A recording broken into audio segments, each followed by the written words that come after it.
কারণ তারা 15 বছরে যা করেছে একটু হালকা পাতলা যদি শোধ নেয় কি বলবো আর। সবার ধৈর্য সহ্য তো আর একরকম না। সবাই তার আমিরে জামাত ডাক্তার শফিকুর রহমান না, আপনারা জেলায় বাড়ি না, সবার ধৈর্য তার ওনার মতো মতো যা মাফ করে দিলাম।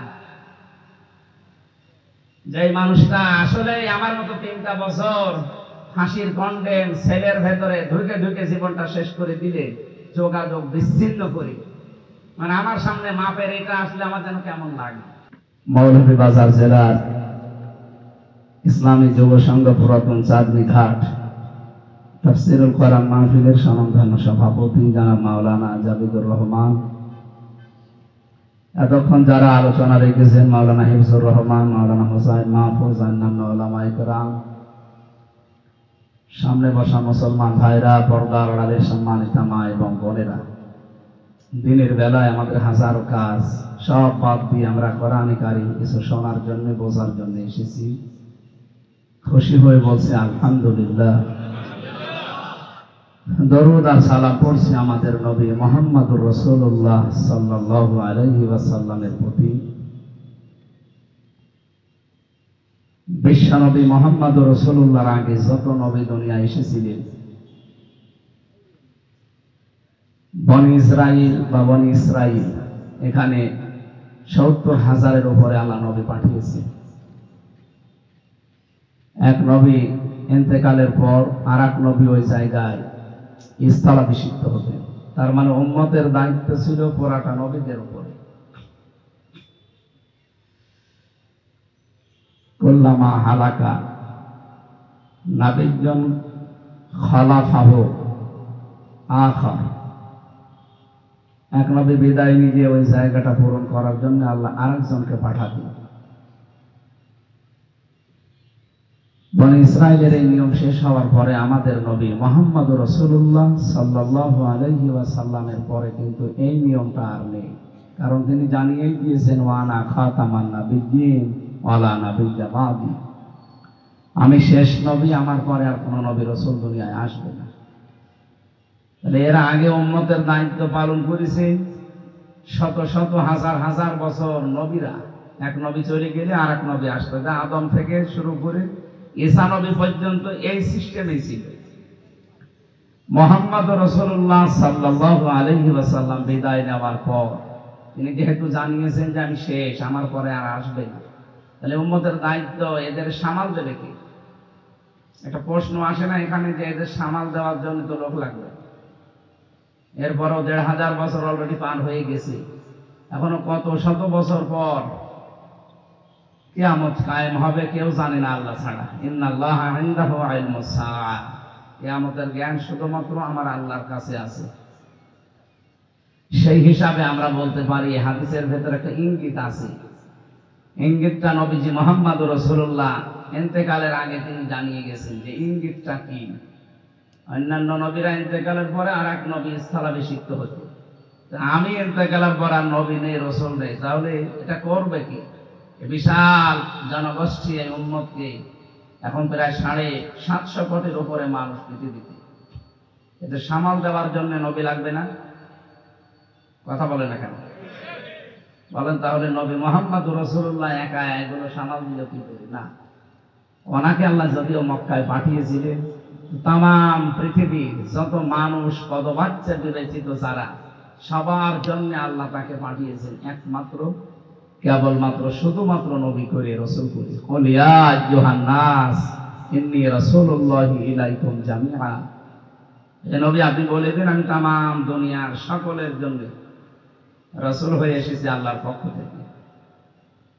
আমার যে প্রশ্নটা, আপনারা প্রশ্ন বুঝেছেন কিনা বলেন তো? কি জবাব দিতে পারবে?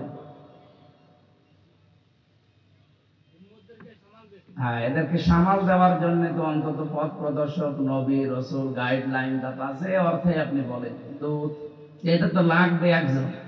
এখন তো কেউ নেই।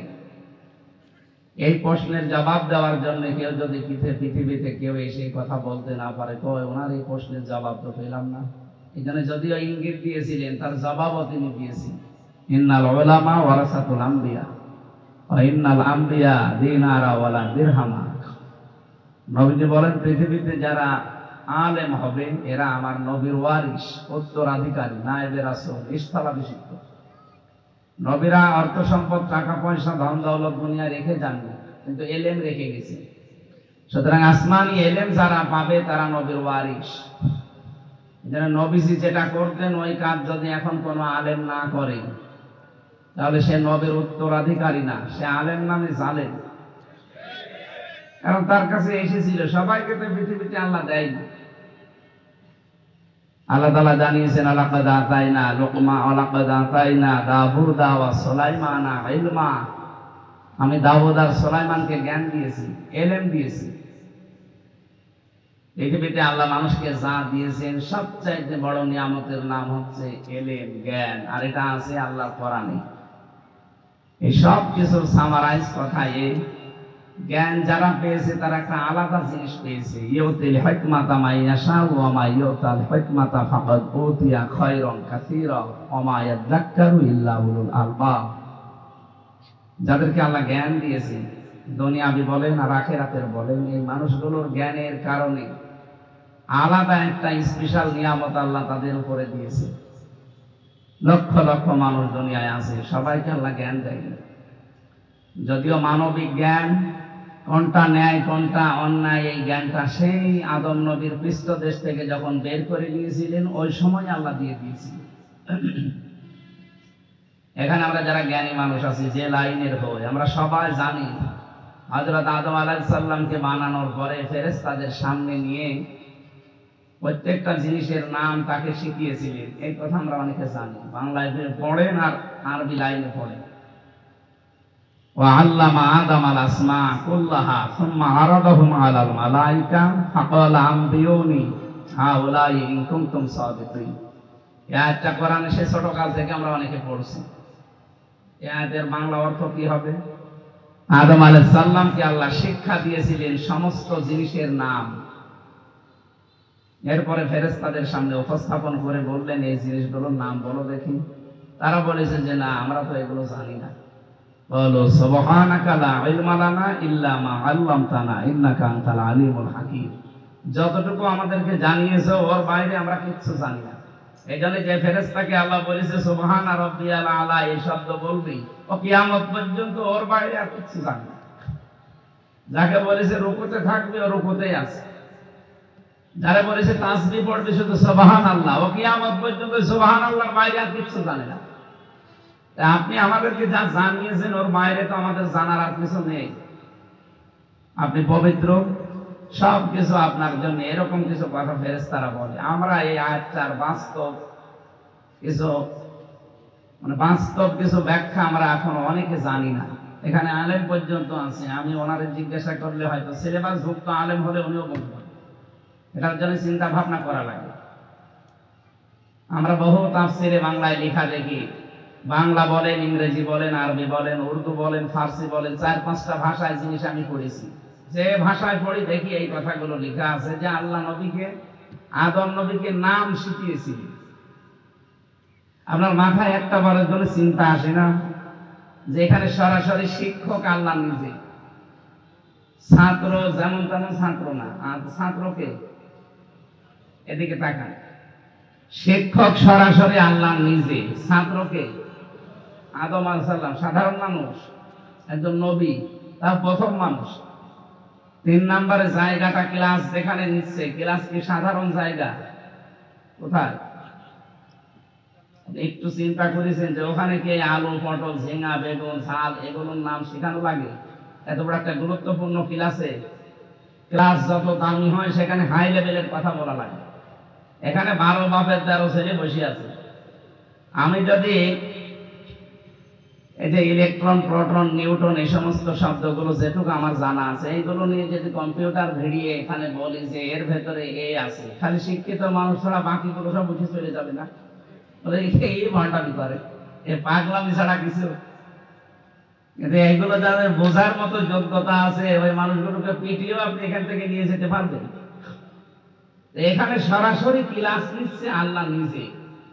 আর ছাত্র তো আমার মতো যেমন তেমন জগামগা না। কে ছাত্রকে? সরাসরি একদম নবী। তিন নম্বরে জায়গাটা যেমন তেমন ক্লাসরুম না, জায়গাটা একেবারে জান্নাত। এত বড় হাই ক্লাসে আল্লাহ যদি এই ঝিঙা, পটল, আলু, বেগুন, ঝাল এগুলোর নাম শেখায়, ও ক্লাসের মান থাকে? তাহলে অবশ্যই এমন কিছু শিখিয়েছিলেন যেটা এখন আমাদের জানা নেই। এই জন্য মানুষ বানানোর প্রথমে আল্লাহ ওই যে ফেরেশতারা বাধা দেওয়ার পরে বলেছিল, ক্বালা ইন্নী আ'লামু মা লা তা'লামুন, আমি যা জানি তোমরা কিন্তু জানো না। আমি কি জানি এটা এখন আমি জানাই না। আল্লাহ যে কি জানে ওইটা ওই সময় কি ফেরেশতাদের জানিয়েছিল? ফেরেশতারাও জানতো না যে আল্লাহ যে কি জানে। আমরা মনে করছি মানুষ মনে হয় জিকির করবে, তাসবিহ পড়বে, আল্লাহর গুণগান করবে, এই জন্য মনে হয় মানুষ বানাচ্ছে। কিন্তু আল্লাহর তো একটা উদ্দেশ্য আছে। আল্লাহর উদ্দেশ্য কি? ইন্নী জাইলুন ফিল আরদি খলিফা, আমি জমিনে খলিফা পাঠাবো। খলিফা মানে কি? প্রতিনিধি। আজকে এই যে প্রশাসনের যে ভাইগুলো এসেছে, ওসি সাহেবের এখানে আসার কথা ছিল। উনি যেহেতু সব জায়গায় এত বড় বিশাল থানা, মৌলভীবাজার, এটা সদর থানা না, উনি সব জায়গায় তো যাওয়া সম্ভব না, এই জন্য প্রতিনিধি পাঠিয়েছে। এখন ওনারা ধরে যদি আপনি মারধর করে, গালিগালাজ করে, এই মার যেয়ে লাগবে ওসি সাহেবের গায়ে না? কথা বুঝতেছে? ওনার সাথে খারাপ ব্যবহার করা মানে ওসির সাথে খারাপ ব্যবহার করা। কারণ ওনার প্রতিনিধি করে পাঠিয়েছে, সব জায়গায় যেতে পারে না, ওনারে পাঠিয়েছে। ওনার সাথে ভালো আচরণ করলে আপনি ওসির সাথেই যেন ভালো আচরণ করলে। আল্লাহ বলেন আমি দুনিয়ায় খলিফা পাঠাবো, এটা আমার প্রতিনিধি, আমারই দায়িত্ব ছিল, আমারই এটা হক ছিল যে আমি আমার বান্দাদের সামনে যেয়ে এই কথাগুলো বলি। যেহেতু এটা আমার দ্বারা মানায় না, এটা আমার শানের খেলাফ, এই কারণে আমি প্রতিনিধি পাঠালাম জমিনে, যা আমার কাজগুলো তোরা করিয়া। এখন প্রতিনিধির কাজ কি আর আমরা কি করব? দুই নম্বরে প্রতিনিধি পাঠিয়েছেন কোথায় আর আমরা কোথায়? কোরআনের শব্দ প্রতিটা কিন্তু শিক্ষামূলক। আল্লাহ বলেন ইন্নী, অবশ্যই আমি জাইলুন ফিল আরদি খলিফা, আমি জমিনে পাঠাবো খলিফা। কোন জায়গায়? আল্লাহকে বলেছেন খানকায় খলিফা পাঠাবো। এই যে সিলেটের বিভিন্ন পীর যারা আছে, তারা যে খলিফা হয়, কোন জায়গায় খলিফা? তারা খানকা। আপনি রাগ না করে ভালো করে বোঝেন। এই যে যত পীর আছে বাংলাদেশে 48,000-এর উপরে, বলেন তো এই পীরগুলো কোন জায়গার খলিফা? আপনি কোরআন হাদিসের কোন জায়গায় লেখা আছে যে খানকার খলিফা হওয়া লাগবে? বলে এগুলো তো আপনি বানিয়েছেন। ও বলে যে আমার খেলাফতি দিয়েছে, আমি খলিফা অমুক খানকা শরীফের। আল্লাহ আপনাকে খলিফা করে পাঠিয়েছে জমিনে। কোন জায়গায়? আরো জোরে বলে। ফিল আরদি, আরদন মানে জমিন, ফি মানে ভেতরে, মধ্যে। এই জমিনের মধ্যে আল্লাহ খলিফা করে পাঠালেন আপনাকে। আর আপনি দায়িত্ব পালন করছেন খানকা, আপনি দায়িত্ব নিয়ে আছেন মসজিদের, মাদ্রাসা, এতিমখানা। আর আমাদের এই দেশে খলিফা শব্দটা ব্যবহার করা হয় এমন এমন জায়গায়, যারা কাপড় চোপড় সেলাই করে, এদেরকে কুষ্টিয়াতে খলিফা বলে। এই এলাকায় আছে না? যারা এই যে চুল কেটে দেয়, নাপিত, এদেরকেও খলিফা বলে। আমি ভারতের বহু জায়গা ঘুরেছি, বহু প্রদেশে গেছি। এমন এমন জায়গা আছে সেখানে আমরা যেটাকে এই নাম বলি, ওরা এই নাম বললে আমি মার খাবো। আমি তামিলনাড়ুতে ছিলাম, আমার সামনে আমি অনেক দিন ছিলাম সেখানে আমার মেয়ের চিকিৎসার কারণে। যেহেতু কয়েক মাস চুল কাটার জন্য গেছি, আমি ওনাদেরকে ডাক দিয়ে বলছি যে আমার চুল কেটে দেই। এখনো তো আমার ভাষা বোঝে না, বারবার বলছে কি, আমি যত বলছি চুল কেটে দেন ও বোঝে না। আমার সামনে দিয়ে আর একজন এসে বলছে, আমি বাংলাটা বললাম না, বলছে ওইটা কেটে দেন। দেখলাম ঠিক চেয়ারে বসে কাটতে আরম্ভ করেছে। আমি বললাম ভাই আমি তো এটাই বলতে চাই। বলছে মাথায় হাত দিতে পারেন না। মানে ওর ভাষা হালকা হালকা বুঝছি, আমারে বলছে আপনি মাথায় হাত দিতে পারেন না। মানে তামিল ভাষা খুব কঠিন, এ ছাতা বোঝা যায়, হিন্দি হলেও তো বোঝা যায়, তামিল ভাষা বিশাল কঠিন। ওটা আবার হিন্দি ডাবিং করা লাগে, তারপর আবার বাংলা ডাবিং করা লাগে। অথচ আমার সামনে এসে আর একজন কি বললো, ওর ভাষা তো বুঝি না, বললো ওই বছর ঠিক আছে বসে, চুল কাটা আরম্ভ করেছে। এখন আর একজন পাকিস্তানি মানুষ, ও এসে ওর ভাষায় না বলে, ওর তো বোঝে না ওর ভাষা, ও এসে বলছে যে ওই জিনিস কেটে দিবে। আমি মনে করছি বোধহয় নিচেরটা, তখন দেখছে না উপরেরটা। তার মানে আমরা উপরের এইটা যেটা বলি, ওরা এইটারে ওই জিনিস বলে। চুলের আর একটা পাকিস্তানে কি বলে, যাই বলে বলে। এই যে শব্দগুলো, এই শব্দের ব্যবহার যে সমস্ত জায়গায় হওয়ার কথা ছিল, সেখানে আমরা কিন্তু এখন আসল ব্যবহার নেই, এমন এমন জায়গায় লাগিয়েছে। চুল কেটে দিচ্ছে লোকটা, তার নাম আপনি খলিফা লাগিয়ে দিলেন। তার নাম নাপিত। জামা কাপড় সেলাই করে, সে একটা দর্জি, তার নামে খলিফা হিসাবে চালিয়ে দিলেন। দরবারে বসে বসে হো হো করছে, ওর নামে আপনি খলিফা লাগিয়ে দিলেন। আর খলিফার দায়িত্ব কোথায়, আর ওরা কোথায়? আজ বাংলাদেশে আমরা যদি সত্যি খলিফার দায়িত্ব পালন করতাম জমিনে, তাহলে জালেমরা কিন্তু 180 মাইল বেগে চালাতে পারতো না। আমরা যেহেতু জমিনে নেই, কেউ খানকায়, কেউ মাদ্রাসায়, কেউ দর্জির দোকানে, কেউ নাপিতের দোকানে, জমিন ফাঁকা পেয়েছে জালেমরা, যা মনে চায় তাই করে। আমি কথা বোঝাতে পেরেছি? এখানে আল্লাহ বলেছিলেন যে আমি যা জানি তোমরা কিন্তু কিছুই জানো না। আমার একটা আলাদা উদ্দেশ্য আছে। আল্লাহ রাব্বুল আলামিন আদম নবীর সম্মান মর্যাদা তার বাড়াতে গিয়ে তাকে এমন কিছু ওই ক্লাসে শিখিয়েছিলেন, সেই শিক্ষাটা পরবর্তীতে আমরা এই যে যারা গবেষক তারা বের করতে পেরেছি। আল্লাহ এক ক্লাসে, একটা মাত্র ক্লাসে যত ন্যায় যত অন্যায়ের শিক্ষা সব এক ক্লাসে আল্লাহ আদম নবীকে দিয়েছিল। আর আদম নবীর পৃষ্ঠদেশ থেকে যেহেতু আমরা বের হয়েছি, তার সন্তানেরা কিয়ামত পর্যন্ত যারাই আসবো, তাদেরকে লেখাপড়া যদি নাও শেখান, তাও কোনটা ন্যায় কোনটা অন্যায় সে কিন্তু জানবে। কেন? ওই ক্লাসের প্রভাব। আমি বোঝাতে পেরেছি? এই জন্য গুরুত্বপূর্ণ একটা ক্লাস আল্লাহ নিয়েছিলেন নিজে।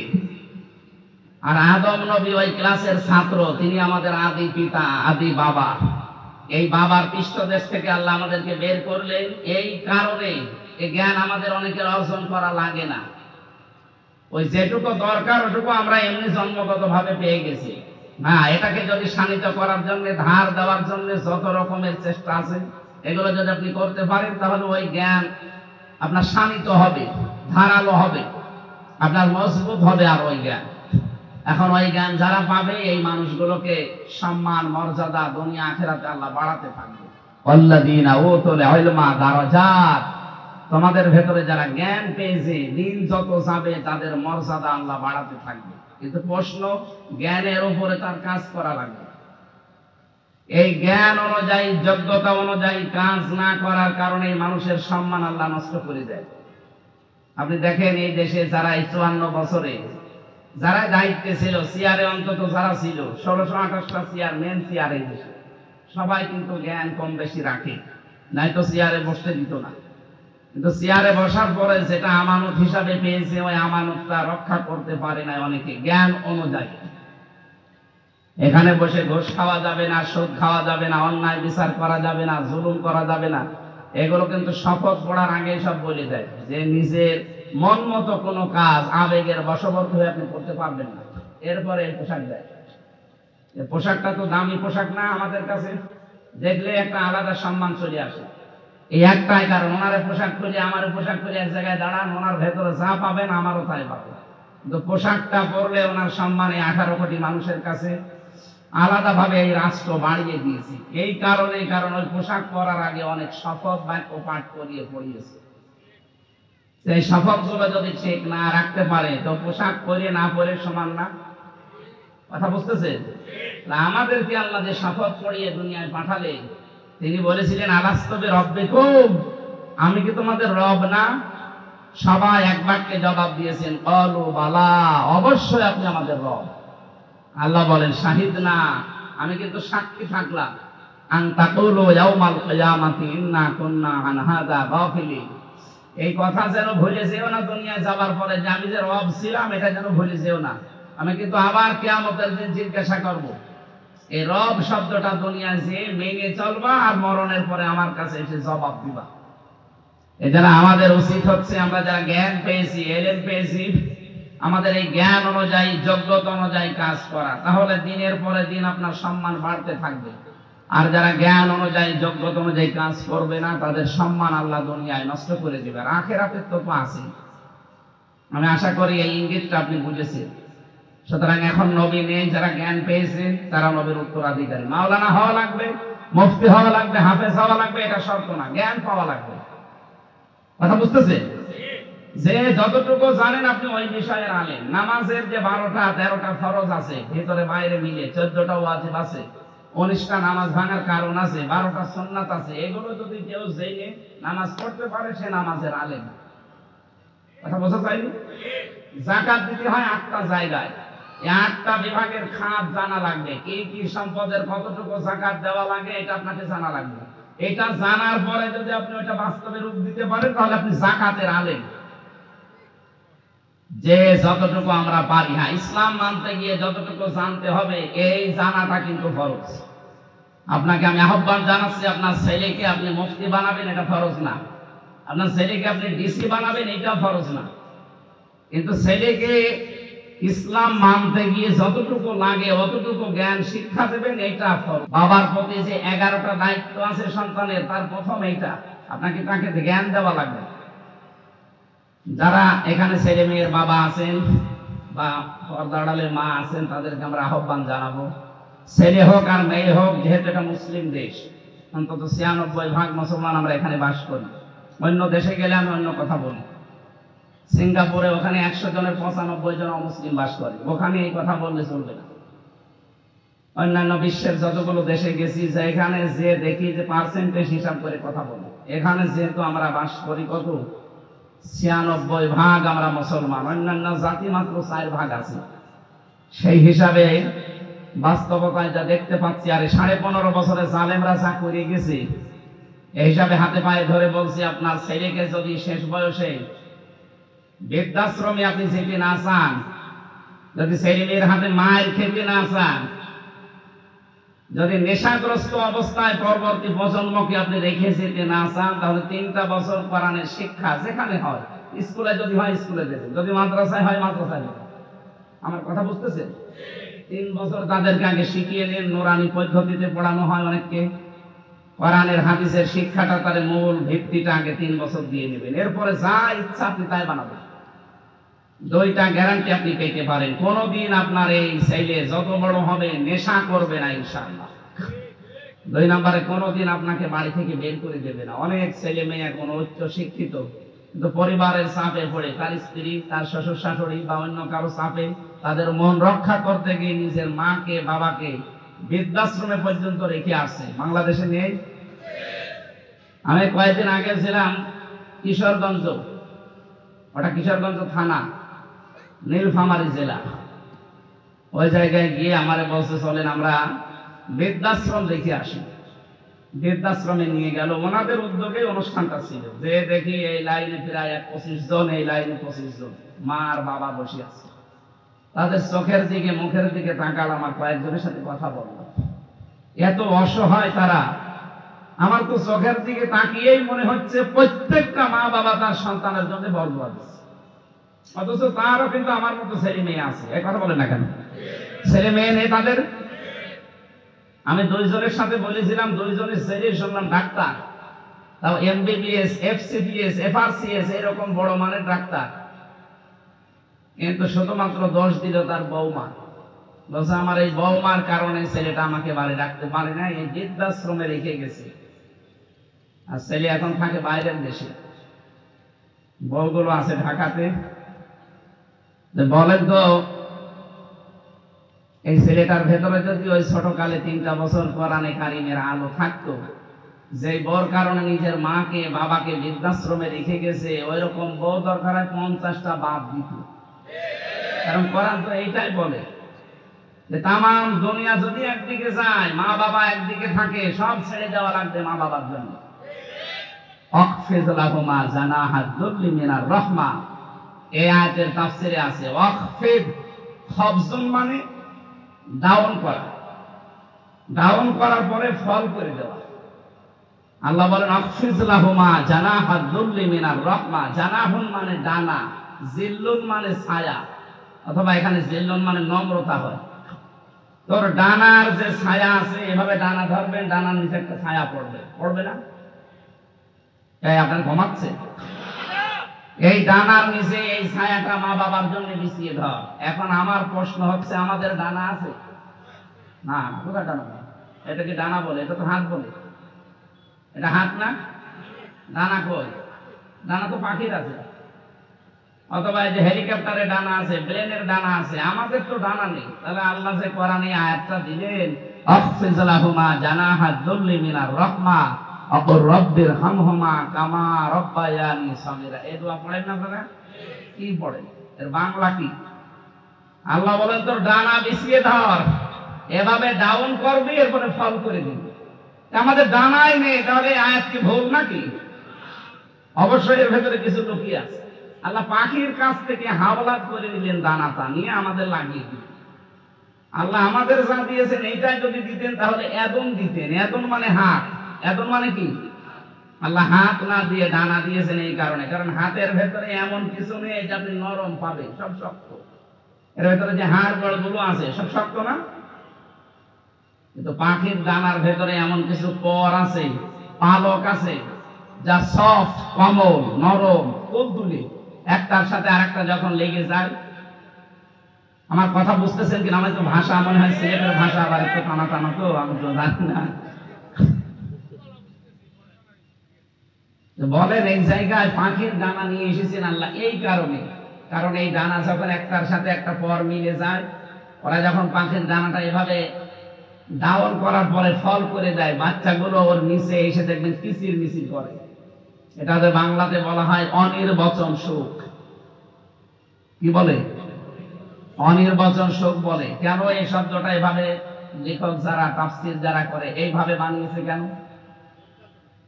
এই যে এই পরগুলো এত মোলায়েম, এত নরম, একটার সাথে আরেকটা লাগলে ওর নিচে যে ছোট ছোট ওই যে পাখার নিচে যেটা থাকে, ওইটা ওর নিচে বাচ্চাদের এই যে সমস্ত জায়গাগুলোতে একটা কি কাটুকুতো বলে বাংলায়, এখানে কি বলে? সরসরি। এই সরসরি কাটুকুতো যাই বলেন, একটার সাথে যখন আরেকটা মাথার সাথে পিঠের সাথে লাগে, তখন ওরা একটার সাথে একটা ধাক্কা দেয়।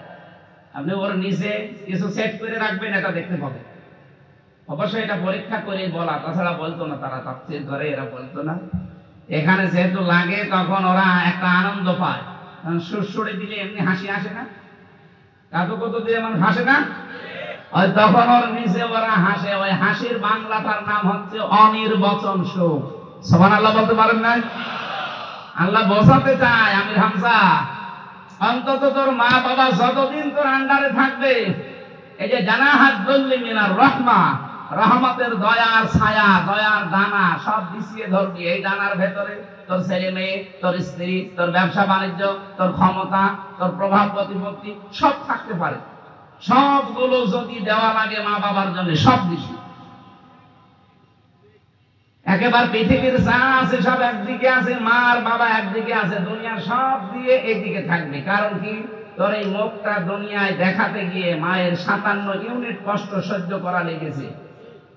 কত কষ্ট মাপার একটা যন্ত্র আছে, প্রতিটি জিনিস পরিমাপ করার যেমন যন্ত্র আছে। এই জিনিসটা যদি আপনাকে মাপতে বলি, এটাকে দাড়ি পাল্লায় তুলে দেবে, এটার ফিতা লাগবে, গজ লাগবে, এটার জন্য ফিতা লাগে না?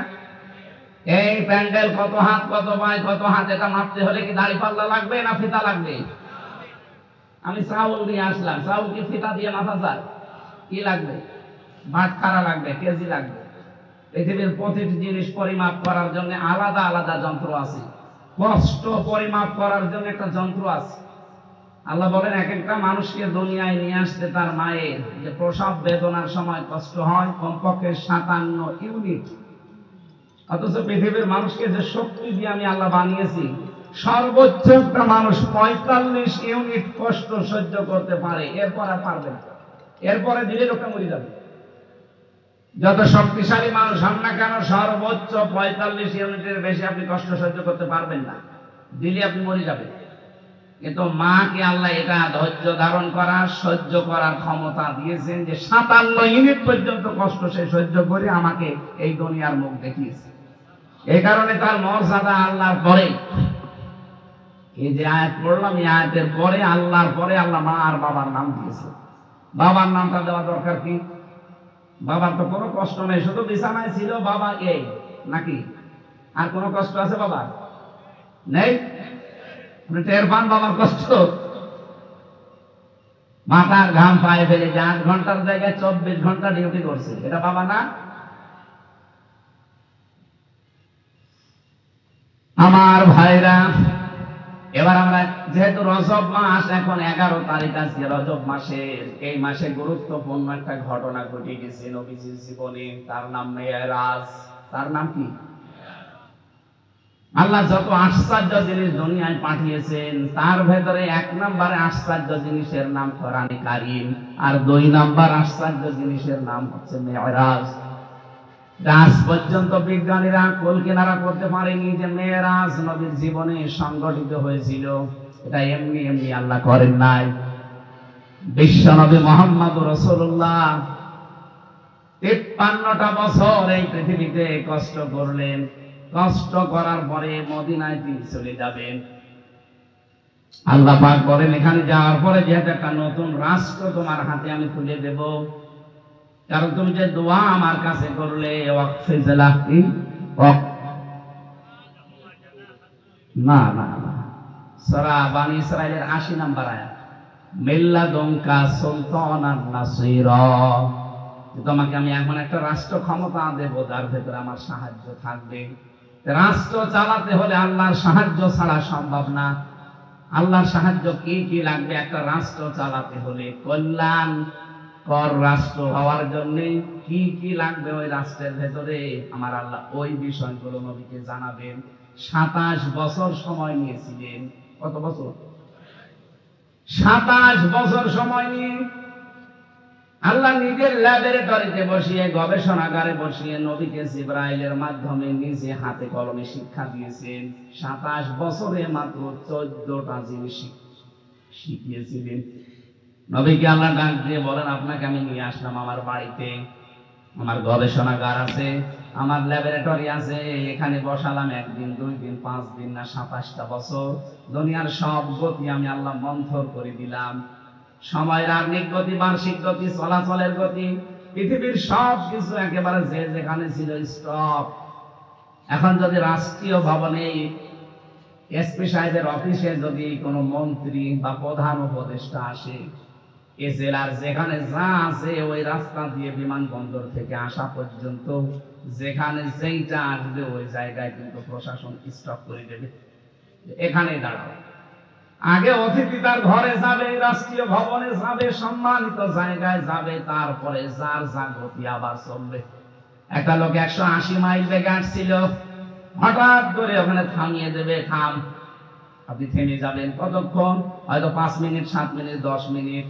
যতক্ষণ অতিথি এসে না ঢুকবে ততক্ষণ দাঁড়িয়ে থাকবি, তোর গতি যা ছিল এ পর্যন্ত শেষ। যখন অতিথি ঢুকে যাবে তখন আবার তোর 180 মাইল বেগে চালা। নবীজিকে আল্লাহ যখন নিয়ে গেছেন, ওখান থেকে শুরু করে একেবারে 27টা বছর জান্নাত জাহান্নাম বিভিন্ন নিদর্শন দেখাচ্ছিলেন, আর এইগুলো শেখাচ্ছিলেন যে একটা কল্যাণকর রাষ্ট্র বানাতে হলে কি কি লাগে। কয়টা জিনিস শিখিয়েছিলেন? 14টা। বলেন বলেন। এখনো যদি পৃথিবীর কোন রাষ্ট্র এই 14টা জিনিস অ্যাপ্লাই করতে পারে জনগণের ভেতরে, আল্লাহর কসম এখনো দুনিয়া দাঁড়িয়ে যাবে। কিন্তু আমরা এখনো পর্যন্ত বাংলাদেশে ওই 14টার একটাও পাইনি। আমরা দাঁড়াবো কি করে? খালি চর্ম চোখে দেখতে উন্নয়ন হচ্ছে, উন্নতি হচ্ছে, এইটাই আসল উন্নয়ন না। সবচাইতে বড় উন্নয়ন লাগবে পৃথিবীর ময়দানে মানুষের, কারণ মানুষ না থাকলে রাষ্ট্র থাকে। বলেন, এই জনসংখ্যা যারা আমরা আছি, আমাদেরকে জনসম্পদে পরিণত করতে হয়। এই 14টা কর্মসূচি দল মত নির্বিশেষে একাধারে পালন করা লাগবে, যেটা নবীজি 27 বছর একাধারে শিখিয়েছিলেন। শিখিয়েছেন কে? আল্লাহ নিজে শেখাচ্ছেন। এখানে আসেন, আমরা ওইদিকে এবার যাচ্ছি। তেলাওয়াত করেছিলাম সূরা বানী ইসরাঈলের 23 নম্বর আয়াত, 23 থেকে 38 এ পর্যন্ত 14টা কর্মসূচি ভাগ করা আছে। নবী আপনাকে আমি একটা রাষ্ট্র দেব, এই রাষ্ট্র কল্যাণকর রাষ্ট্র বানাতে হলে আপনি 14টা কর্মসূচি অ্যাপ্লাই করবেন। দুনিয়াতে আমরা বহু দফা দেখি, বঙ্গবন্ধুর 6 দফা, কারো 23 দফা, কারো 21 দফা, কারো 13 দফা, কারো এই যে 9 দফা গেল ছাত্র আন্দোলনে। দফা ছিল না? 6, 9, 13। হেফাজতের কয় দফা ছিল? 13। আপনারা ঘুমিয়ে পড়লেন নাকি?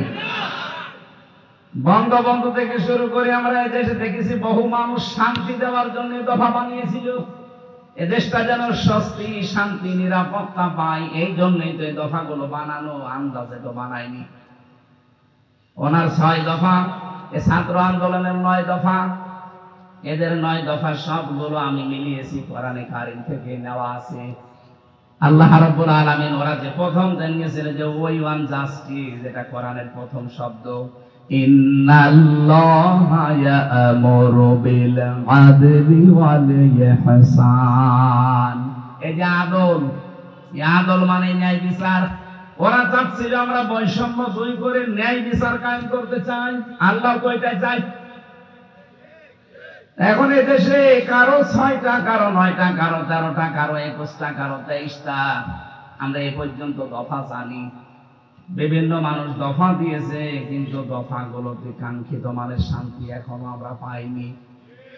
সত্যি সত্যি যদি এ দেশকে শান্তি, স্বস্তি, নিরাপত্তা দিয়ে ঢেকে রাখতে চান, এবং বহির্বিশ্বের যে ষড়যন্ত্রগুলো এখন চলছে, সবচাইতে বেশি এখন ষড়যন্ত্র করছে আমাদের এই প্রতিবেশীরা। পৃথিবীতে এত মিথ্যা কথা বলা রাষ্ট্র আর নেই। মাইক্রোসফট, এরা খ্রিস্টানরা চালায়। এরা রিপোর্ট দিয়েছে 257টা দেশ এই পৃথিবীতে আছে, যারা রিপোর্ট দিয়েছে সবচাইতে বেশি মিথ্যা তথ্য প্রচার করা হয় ভারতে। আমাদের এই দেশটা নিয়ে 54 বছর ওরা মিথ্যা তথ্য ছড়িয়ে গেছে, বলেছে এই দেশে সংখ্যালঘু নির্যাতন হয়। অথচ ভয়েস অফ আমেরিকা রিপোর্ট দিয়েছে সারা বিশ্বের সবচাইতে বেশি নিরাপদে এবং সাম্প্রদায়িক সম্প্রীতি নিয়ে বসবাস করে বাংলাদেশের মানুষেরা। সারা দুনিয়ার মোড়লরা শোনাতো না যে এই দেশের সংখ্যালঘু নির্যাতন হয়। আমরা যারা এই দেশে ধর্মীয় কাজ করি, ধর্ম প্রচার করি, তাদের প্রথম কথাই তো আমরা এটা বলি যেখানে যাই, যে একটা মুসলমানের মাথায় বাড়ি দেবেন, একটা গোনা হবে, আর কোন অমুসলিমের মাথায় বাড়ি দিলে 2টা গোনা হবে। কারণ এই দেশে আমরা 96% মুসলমান। মুসলমানকে মারলে গোনা হবে কয়টা? অমুসলিমকে মারলে গোনা কয়টা? কেন? কারণ একদিকে জুলুমের গোনা, আর একদিকে আমানতের খেয়ানত করার গোনা। এটা এখন তামাম দুনিয়ার মোড়ল যারা, তারা জেনে ফেলেছে। বিশেষ করে যে খ্রিস্টান মেয়েদেরকে, 2টা খ্রিস্টান মেয়েকে উলঙ্গ করে ভারতের উগ্রপন্থী হিন্দু যারা জঙ্গি, এরা হাঁটিয়েছে রাজপথে, উলঙ্গ করে হাঁটিয়েছে। ডোনাল্ড ট্রাম্প কিন্তু এটা জানে। ও যাতে মাতাল হলো তাহলে ঠিক আছে, এমনি একরকম মতো ও যা বলে তাই কিন্তু করিয়ে ছাড়ে। ও কিন্তু কিছুদিন আগে অলরেডি ঘোষণা দিয়ে দিয়েছে যে আমার মেয়েকে, আমার মাকে যারা উলঙ্গ করে রাজপথে ঘুরিয়েছে, এই জানুয়ারির 20 তারিখে আমার শপথটা হয়ে যাক, ওদের 16 লাখ ভারতীয় আছে আমেরিকায়, সব ফেরত পাঠাবে। আমার মনে হয় যদিও এটা করে, দাদার ভর্তি খুলে যাবে না, নেংটি করে থাকা লাগবে।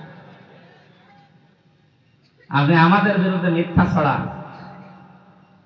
আর আল্লাহর ঘরগুলো একটা একটা করে ভেঙে দিচ্ছে। গতকালকেও একটা মসজিদ ভেঙেছে। কি ধোয়া তুলে ভাঙিয়েছে! এখানে 500 বছর আগে মন্দির ছিল।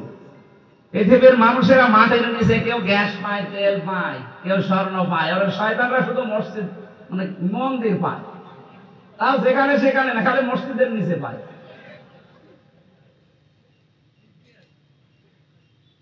এরা যে আসলে বাটপার, মিথ্যাবাদী তামাম দুনিয়া এখন বুঝে ফেলেছে, ট্রাম্পও বুঝে ফেলেছে। এই জন্য যদি এগুলো ফেরত পাঠায়, আর আমাদের সাথে সম্পর্ক যাই ছিল কন্যার কারণে, কন্যা নেই, সম্পর্ক নেই। দেখেন কি অবস্থা এখন, ওদের বর্ডারে এখন আলু পচে যাচ্ছে, পেঁয়াজ পচে যাচ্ছে। মুসলমানদেরকে ওরা ভয় দেখিয়েছিল। শাহজালাল, এটা শাহজালালের এলাকা না? শাহজালালের সন্তানদেরকে ওরা ভয় দেখিয়েছিল, এদেরকে না খাওয়িয়ে মারবে। আরে শাহজালালের ঘোষণায় তো এটা ছিল যে পৃথিবীতে মুসলমান এমন জাতি যার বছরে 1 মাস না খেয়ে থাকা ফরজ। তাদেরকে আপনি ভয় দেখান খাবারের, এখন নেন খাবার, নিজের খাবার নিজে পচান। বিশ্ব এখন দেখতে পাচ্ছে যে ওদের সাথে কারো সম্পর্ক ভালো না। একটা রাষ্ট্রের সম্পর্ক যদি ভালো থাকতো, আফগানিস্তানের সাথে একটা লাইন আছে, ওদের সাথে সম্পর্ক ভালো না। আর পাকিস্তানের সাথে তো দা কুমড়ার সম্পর্ক। মায়ানমারের সাথে সম্পর্ক না, মায়ানমার চীনের দিকে টানে, চীনের সাথে সম্পর্ক ভালো না, মালদ্বীপের সাথে ভালো না, ভুটানের সাথে ভালো না, নেপালের সাথেও ভালো না। আমি বললাম বাংলাদেশের সাথে ভালো ছিল কন্যার কারণে, কন্যা নেই, সম্পর্ক নেই। এখন এই জন্য এত মিথ্যা ছড়াচ্ছে। এই যে সাংবাদিক নামে কিছু হকার আছে, মলম বিক্রেতা, এই শয়তানগুলো যে এত মিথ্যা কথা বলে। আবার বলছে না আমরা চট্টগ্রাম নিয়ে নেব। চট্টগ্রাম নিয়ে নেবেন মানে? আরে দাদা, আপনি কি যৌতুক নেবেন? আর যৌতুক নেবেন কি করে? মেয়ে তো পালিয়ে গেছে। পালানো মেয়ে তো বিয়ে আমরা মানি না। পালানো মেয়ের কোনো যৌতুক হয় না। আগে বিয়ে মেনে নেব, তারপরে তো কিছু দেবো। অত বিয়েও জায়েজ নেই। যার সাথে পালিয়েছে, যদিও এতদিন আপনারা মিথ্যা কথা বলতেন যে আমাদের স্বামী স্ত্রীর সম্পর্ক, স্বামী স্ত্রীর সম্পর্ক হয় কি করে? সে দাদা একজন হিন্দু মানুষ, এই কথা বলে না কেন? তার হচ্ছে ফুল হাতা আর আমাদের হাফ হাতা। ফুল হাতা না, এখন যদি বলে হাফ হাতা করা লাগে, যে বয়স, কোন হাজাম দিয়ে আপনি ওর হাফ হাতা করবেন? যে হাজাম নিয়ে যাবেন সে তো আর দেখে কাটতে পারবে না, চোখ বন্ধ করে কাটা লাগবে। শেষে আগা কেটে যে গুড়া কেটে থাকবে। দাদার সারা জীবনের মতো মুসলমানি হওয়ার কাজ শেষ। আমি আর নিচে নামলাম না। এই জন্য আমাদের প্রতিবেশী নামে কলঙ্ক, এরা যা আরম্ভ করেছে সফল হতে পারবে না ইনশাআল্লাহ। এদেশের মানুষ যদি এখনো কবদ্ধ থাকে, মাঝে মাঝে আমাদের ভেতরে ফাটল ধরে যায়, এই জন্য তখন ওরা উস্কানি দেয়। ফাটলটা বন্ধ করে। কোন জালেমের উস্কানিতে পা দিয়ে গোপালগঞ্জের মতো পেছনে লাল করে ফেলেন না। কি করেছিল প্রশাসন দেখেন কেউ? গোপালগঞ্জের কেউ আছে নাকি? কি মারা মেরেছিল! ওই কয়েকদিন শুনলাম যে গোপালগঞ্জ থেকে কেউ ঢাকায় আসলে, বসে আসলে 300 টাকা, দাঁড়িয়ে আসলে 1000 টাকা। আসবে কি করে? পেছনে তো লাল হয়ে গেছে। এই জন্য কারো উস্কানিতে পা দেওয়া যাবে না। যারা বিভিন্ন লোকের উস্কানিতে পা দিয়ে দিয়ে নিজেদের ক্ষতি করার চেষ্টায় আছেন, একবার যদি 4 দেওয়ালের মাঝে চলে যান না, জীবনও কিন্তু আর বের হতে পারবেন না। 3টা বছর আমার জীবন থেকে নষ্ট হয়ে গেল। খুব বড় কঠিন জায়গা ওইটা, কেউ কারো না ওখানে। এই জন্য আপনাদের সতর্ক করছি, একবার যদি কোনো প্যাচে পড়ে চলে যান, জীবনটা কিন্তু একবার নষ্ট হয়ে যাবে ভাই। কার উস্কানিতে পা দিচ্ছেন? যারে দেবেন সেই তো 14টা ব্রিফকেস নিয়ে পালিয়ে চলে গেল। ওই আপনার কথা তো একবারও বললো না। আমার দেশ রিপোর্ট করে নাই যে যাবার সময় শুধুমাত্র বলেছে যে পাইলট ব্রিফকেস গুলো উঠেছে? হ্যাঁ। কয়টা? 14টা সব। আর কারোর সাথে কথা বলে না। কাওয়া কাকুর সাথেও বলতে পারতো যে কাওয়া চলে যাচ্ছি, তাও বলে না। আমারও তো কল দিতে পারতো না, নাম্বারটা জোগাড় করে যে হামজা চলে যাচ্ছি, 3 বছর জেল খাটালাম, কিছু মনে করো না, মাফ করে দিও, এসব বলেনি। চলে যাওয়ার সময় যে ব্যাগগুলো নিয়ে গেলেন, ওর ভেতরে মনে হয় শুধু ছাই আর মাটি ছিল না।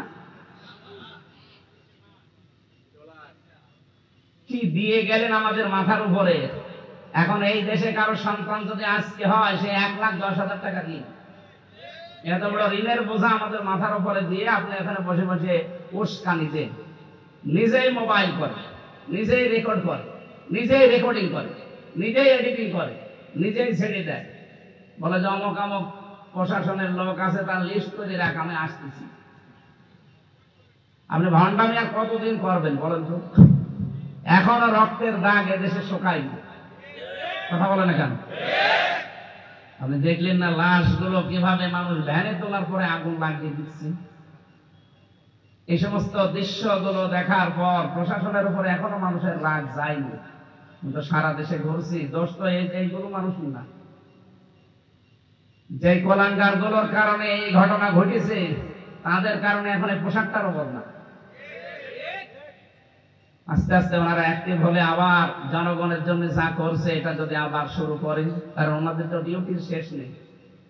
8 ঘন্টা বলা হয় ডিউটি, না, ও 24 ঘন্টা ডিউটি। টয়লেটে বসে আছে, যদি মাসি পড়ে ও অর্ধেক রেখে দিয়ে চলে আসে। আমি তো নিজে দেখেছি, আমার দোলা ভাই পুলিশ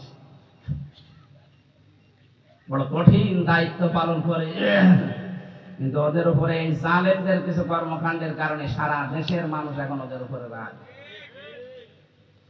আল্লাহ যেন এই অবস্থাটা পরিবর্তন করে দেয়। পুলিশকে আমরা যেই জায়গায় রাখতাম, বিশেষ করে প্রশাসনকে, আবার যেন তারা ওই জায়গায় চলে যেতে পারে। বলেন আমিন। কল্যাণ রাষ্ট্র হওয়ার জন্য কয়টা কাজ লাগবে? প্রথম নম্বরে আল্লাহর দাসত্ব, এটা সবার ভেতরে আসা লাগবে। অন্য ধর্মের যারা আছেন তাদেরকে আমরা জোর করব না, তারা যার দাসত্ব করেন তার দাসত্ব আপনারা করতে পারেন, কিন্তু আমরা 96% মুসলমান, আমরা এখানে দাসত্ব করব কেবলমাত্র শুধুমাত্র কার? কারণ এই সিদ্ধান্ত হামসার কার? আল্লাহ পাক বলেন, আকাদা রাব্বুকা আল্লা তা'বুদু ইল্লা ইয়্যাহু ওয়া বিল ওয়ালিদাইনি ইহসানা। আমি আল্লাহ সিদ্ধান্ত নিলাম, আমি আল্লাহ রায় দিলাম। কসম মানে সিদ্ধান্ত নেওয়া, রায় দেওয়া, ফয়সালা করা, দিয়ে দেওয়া, লিখে দেওয়া। 99টা অর্থ পাবেন। তাহলে এর একটা অর্থ হচ্ছে কসম মানে রায় দেওয়া। কসম মানে কি বলেন তো? বাংলাদেশের রায় হয় কয় প্রকার? আপনারা তো এসব বিষয় মনে হয় জানেন না। এই বাংলাদেশের বিচার ব্যবস্থায় সর্বোচ্চ রায় হয় 4টা। আপনার এই মৌলভী বাজারে কোর্ট নেই? এখানে সিএমএম কোর্ট বলেন, ওই যে ম্যাজিস্ট্রেট কোর্ট, যেটা এখান থেকে যদি আপনার বিচার হয়, ম্যাজিস্ট্রেট সাহেব যদি আপনার বিরুদ্ধে রায় দেয়, আপনি বলতে পারবেন না আমি মানি না। এতটুকু বলার যোগ্যতা বা অধিকার আপনার আছে যে আমি ন্যায় বিচার পাইনি, আমি উপরে যাব। কোথায় যাবেন? জজ কোর্টে যান। কোথায়? মৌলভীবাজারে জজ কোর্ট নেই? জজ কোর্টে যাওয়ার পরে যদি আপনার বিরুদ্ধে আবার রায় আসে, আপনি বলতে পারবেন না আমি মানি না, কারণ এই জেলায় আর জজ কোর্টের উপরে কোনো কোর্ট। তখন আপনি বলতে পারবেন যে আমি ন্যায় বিচারের জন্য আরো উপরে যাব। আপনি হাইকোর্টে যান। কোথায় ওটা? ঢাকা। কোথায়? সারা দেশের হাইকোর্ট কোথায়? 64 জেলা থেকে মানুষ ঢাকার হাইকোর্টে আসে। হাইকোর্ট থেকেও যদি আপনার বিরুদ্ধে রায় আসে, আপনি বলতে পারবেন না যে আমি মানি না, তাহলে আবার রাষ্ট্রদ্রোহী মামলা হবে। তাহলে এতটুকু বলার ক্ষমতা আপনার আছে যে আমি ন্যায় বিচার পাইনি, আমি আরো উপরে যাব। কোথায় যাবেন? সুপ্রিম কোর্টে যান। কোথায়? ওখানে আবার 2টা বেঞ্চ আছে। এখান থেকে যদি একবার বাংলার প্রধান বিচারপতি এখন যিনি আছেন, উনি যদি আপনার বিরুদ্ধে রায় দিয়ে দেয়, শুধু আপনি না, এদেশের 18 কোটি মানুষ মেনে নিতে বাধ্য। কারণ তার উপরে এদেশের কোন বিচারপতি আর বলেন না কেন, তার রায় এই দেশের জন্য চূড়ান্ত রায়। সে যদি ওখান থেকে রায় দেয় যে আপনাকে ছেড়ে দিলাম, আপনি মুক্ত, যদি বলে না আপনার ফাঁসি দিয়ে দিলাম, আপনি শেষ। এখন যদি বলেন না এই রায় আমি মানি না, আমি বের হয়ে যাব, বের হতে দেবে এরা? এখন বলেন তো, বাংলাদেশে রায় পেলাম কয় প্রকার? আরো জোরে বলেন। আল্লাহ পাক বলেন আমি আল্লাহর রায় আছে, আমার রায় 3টা। প্রথম রায়, আমি কিয়ামতের আদালতে বিচার ব্যবস্থায় ডাক দেব, তোর বিচার করার জন্য রায় দেব একা একা। ওয়াকুল্লুহুম আতিহি ইয়াউমাল কিয়ামাতি ফারদা। সূরা মারিয়াম 16 নম্বর পারা 10 নম্বর পৃষ্ঠা 15 নম্বর লাইনের 95 নম্বর আয়াতে আছে। তাফসীরে ফি জিলালিল কোরআন সাইয়্যিদ প্রথম লিখেছেন, কিয়ামতের দিন আল্লাহ প্রতিটি মানুষকে একা একা ডাকবেন বিচার করার জন্য। কয়জন করে? বলেন বলেন। এখান থেকে একটা মাসলা বের হয়। এই বাংলাদেশে যারা বলে কিয়ামতের দিন আমার অমুক বাবা জান, অমুক দাদা জান, অমুক পীর সাহেব লক্ষ লক্ষ মুরিদ নিয়ে আসবে, এটা ডাহা মিথ্যা কথা। এই আয়াতের সাথে মেলেন। আপনি আয়াতের তাফসীর পড়েন। সূরা মারিয়াম কত নম্বর আয়াত বললাম? হ্যাঁ, 95। এ দাদার কথা তো আমি বুঝি না, ও মনে হয় সেই মার কি বলে না, ওই যে সে কি কেটে দাও সেরকম কথা বলছে। ওর কথা আমি কিছুই বুঝি না। তামিলনাড়ুর মতো। তাহলে এখান থেকে আমরা বুঝলাম এই ভণ্ডামি ধান্দামি করে যারা যাচ্ছেন, মানুষকে ধোঁকা দিয়ে বোকা বানিয়ে রেখেছেন। আপনি কি কোরআনের বাইরে কথা বলেন নাকি? যে কিয়ামতের দিন আমার বাবা যান, আমার দাদা যান, লক্ষ লক্ষ মানুষ নিয়ে উঠবে। কোন কারণে মানুষকে ধোঁকা দেয়? মানুষ উঠবে আল্লাহর কাছে একা একা। এর বাইরে যদি কারো বক্তব্য থাকে সে মিথ্যাবাদী।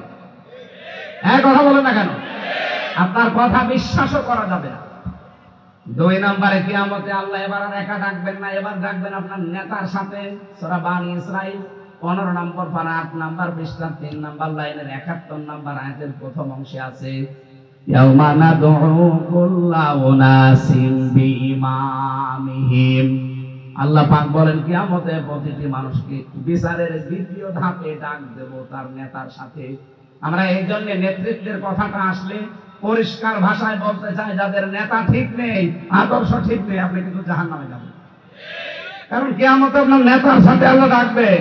নেতাই যদি হয় ডাইলখোর, আপনার দিকে আল্লাহ তাকাবেও না। সূরা হুদ 12 নম্বর পারা 12 নম্বর পৃষ্ঠা প্রথম নম্বর লাইনের 98 নম্বর আয়াত। আল্লাহ বলেন কিয়ামতে সেই নেতা জাহান্নামে যাবে, ওর যত কর্মী সব ওর সাথে জাহান্নামে যাবে। আপনি আয়াতটার সাথে বাস্তবতা মিলান। বাংলাদেশে যারা নেতা জাহান্নামে যাবে, কর্মীরা জাহান্নামে যাবে, এরকম নেতা নেই। এই কথা পরিষ্কার ভাষায় বলতে গেলে আপনি কেন রাজনীতির গল্প খোঁজেন? তখন আলেমদের নামে বলে যারা ধর্ম ব্যবসায়ী, আরে ভাই আমি তো আপনাকে বাঁচাতে চাচ্ছি, আপনি জাহান্নামে যেতে চলে যান, পাছায় লাঠি দিয়ে দরকার আরো দিয়ে আসে। আমি বাঁচাতে চাই আর আপনি উল্টা বুঝে আমারে গালি দেন। এই আয়াত কেটে বাদ দিতে পারবেন আপনি? কত নাম্বার আয়াত বললাম? সূরা হুদ 98 নম্বর আয়াত।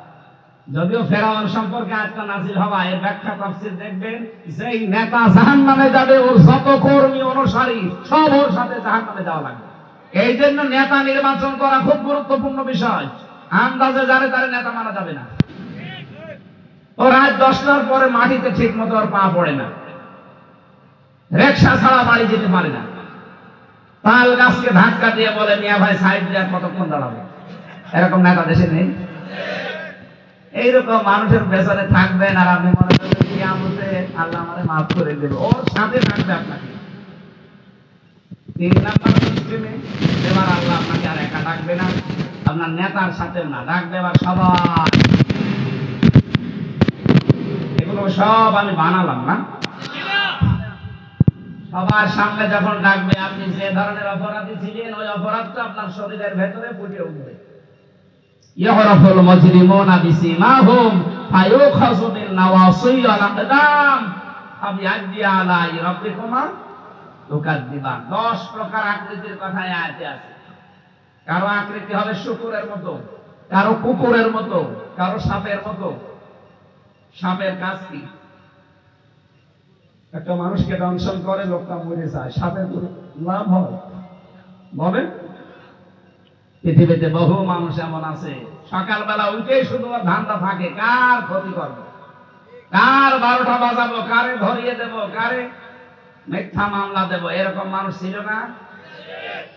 এখনো আছে। এখনো অনেকে মামলা বাণিজ্য করে খাচ্ছে। এই যে পুলিশ সাক্ষী,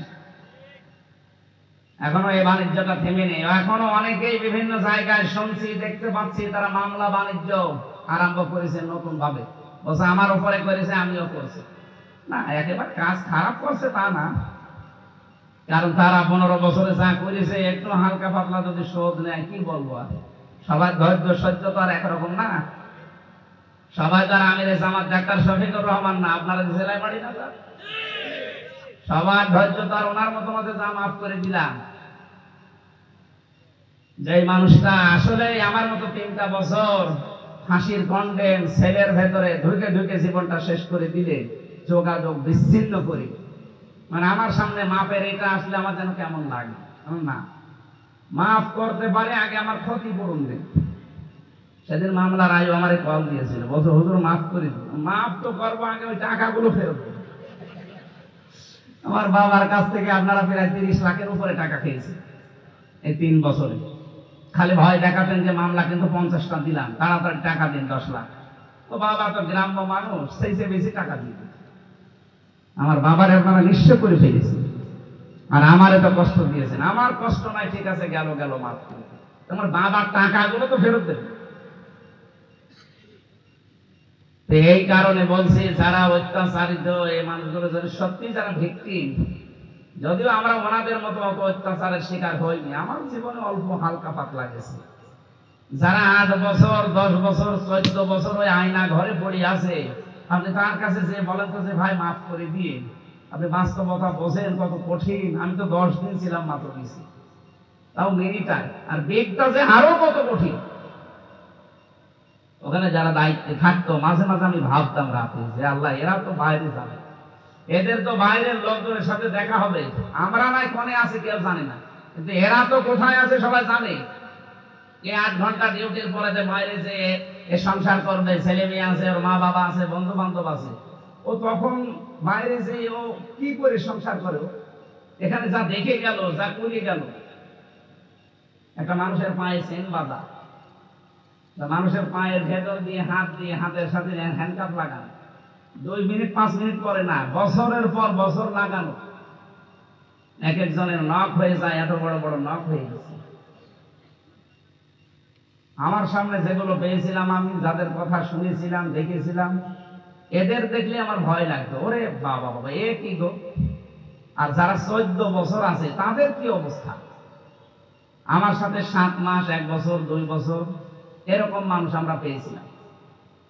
এরা এই বড় বড় নখ দিয়ে এই দেওয়ালের সাথে লিখে রাখতো, খুশিয়ে খুশিয়ে এই ভাঙা ভাঙা অক্ষরে লিখে রাখতো, ভাই যদি কেউ বাইরে যেতে পারেন এই নাম্বারটা জানাবেন যে আমি বেঁচে আছি।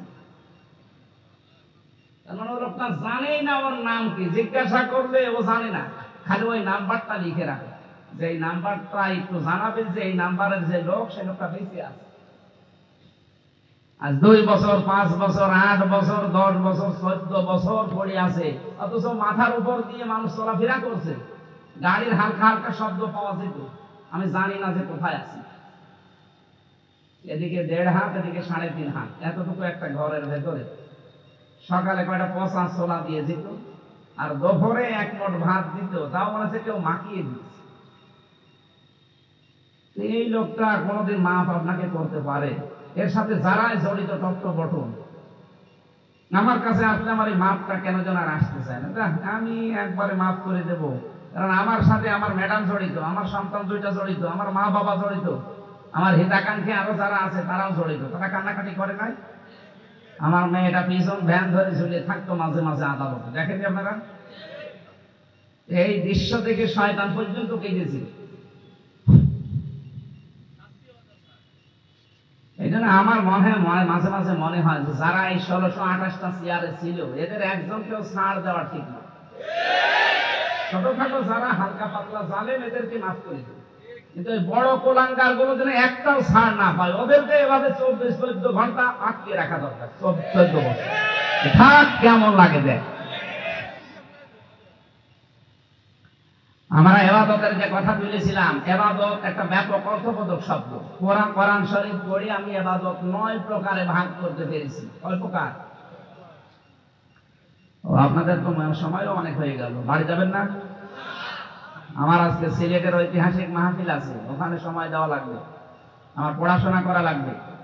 আমার মনে হয় 1 ঘন্টা 10 মিনিট হয়ে গেছে, আমি আর না চালালেই ভালো। এখানে 14টা শিক্ষা 14 দিন লাগবে, এত কথা আছে। আজ আমরা এবাদতটা ভালো করে বুঝি। এবাদত মানে আল্লাহর হুকুম থাকা লাগবে আর রাসূলের তরিকা থাকা লাগবে। আমি আপনি কোনো কাজ ভালো লাগছে মনে করে করলাম, ওটা এবাদত? বলেন বলেন। এজন্য এবাদত আর বেদাত যেহেতু কাছাকাছি, আমরা এবাদতটা করব, বেদাতটা বাদ দেব। এরপরে মানব জাতির জন্য বললাম না, সবচাইতে বেশি আল্লাহর পরে কাজ করেছে তার মা আর বাবা। এজন্য আল্লাহ মা আর বাবার নাম দিয়েছেন পরের শব্দে। আল্লাহ রাব্বুল আলামিন বলেন, কিয়ামতের এই কঠিন ময়দানে যখন 3 ভাগে মানুষকে ভাগ করে, প্রথমে 1 হাত, এরপরে নেতা সহ, এরপরে সবাইকে মিলে ডাক দেব। যে যে অপরাধ করেছিল তার অপরাধগুলো চেহারার ভেতরে ভেসে উঠবে।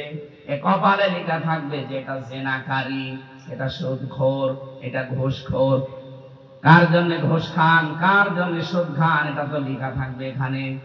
এই কয়েকজন মানুষের মাঝে যদি আমার কপালে এখানে সুদখোর লেখা থাকে, কেউ আমাকে এখানে বসতে দেবে? কথা বলে না কেন? এই কয়েকজন মানুষের সামনে যদি আমার অপমান বোধ হয়, কিয়ামতে কোটি কোটি মানুষ থাকবে। বলেন তো সেই জায়গায় আপনার কপালে যদি লেখা থাকে জেনাকারী, কি হবে আপনার? এই চিন্তা ভাবনা নিয়ে সামনে আপনি এগোবেন। আমি আজকের মতো আর টানতে পারলাম না, যেহেতু ওখানে অনুষ্ঠান আছে, আমার প্রস্তুতি নেওয়া লাগবে। আল্লাহুম্মা আমিন। লা হাওলা ওয়ালা কুওয়াতা ইল্লা বিল্লাহিল আলিয়্যিল আযীম। এই বিশাল অনুষ্ঠানের আয়োজনে যারা ইনভলভ হয়েছে, আল্লাহ তাদেরকে মাফ করে দাও। রব্বুল আলামিন যে যুবক বান্দাগুলো এই মাহফিলের জন্য কাজ করেছে, যুবকদেরকে ওমরের মতো বানিয়ে দাও। প্রশাসনের যে ভাইরা বসে আছে, নিজেদের মা বাবা আত্মীয় স্বজন ছেড়ে দিয়ে, স্ত্রী পুত্র বাদ দিয়ে, যারা বাংলার বিভিন্ন প্রান্তে দায়িত্ব পালন করে, বাংলার প্রশাসনের পুরা দায়িত্ব তুমি ইবাদত হিসাবে কবুল করে নাও। বিশেষ করে আজকের এই ময়দানে যে ভাইগুলো এসেছে, এদের মা বাবাকে মাফ করো, এদের সন্তানাদি যারা আছে এদের সহি সালামতে রাখো। আল্লাহ তাআলা আজকের এই দায়িত্ব পালনটা তুমি তাদের জীবনে ইবাদত হিসাবে মেনে নাও। মৌলভীবাজারের জেলার ডিসি, এসপি, এএসপি, পিয়নো, ওসি সাহেব সহ যত পুলিশ সদস্য, যত প্রশাসনের বিভিন্ন বিভাগে কাজ করছে, আল্লাহ তুমি এদের উপরে রহমত নাযিল করো। কোরআনের অনুষ্ঠানটা সাজাতে প্রবাস থেকে যারা পয়সা দিয়েছে, আল্লাহ তাদেরকে মঞ্জুর করে নাও। মা বোনদেরকে তুমি খাদিজার মতো, আয়েশার মতো বানাও। আল্লাহ আমি অসুস্থ হয়ে পড়েছি, 3টা বছর সালেমের এই জেলখানায়, মেহেরবানি করে তুমি আমাকে শেফায়ে কামেলা আজেলা নসিব করে দাও। যে যে আশা নিয়ে ভরসা নিয়ে আমরা হাত তুলেছি, আমাদের জীবনের জায়েজ আশাগুলো পূরণ করে দাও।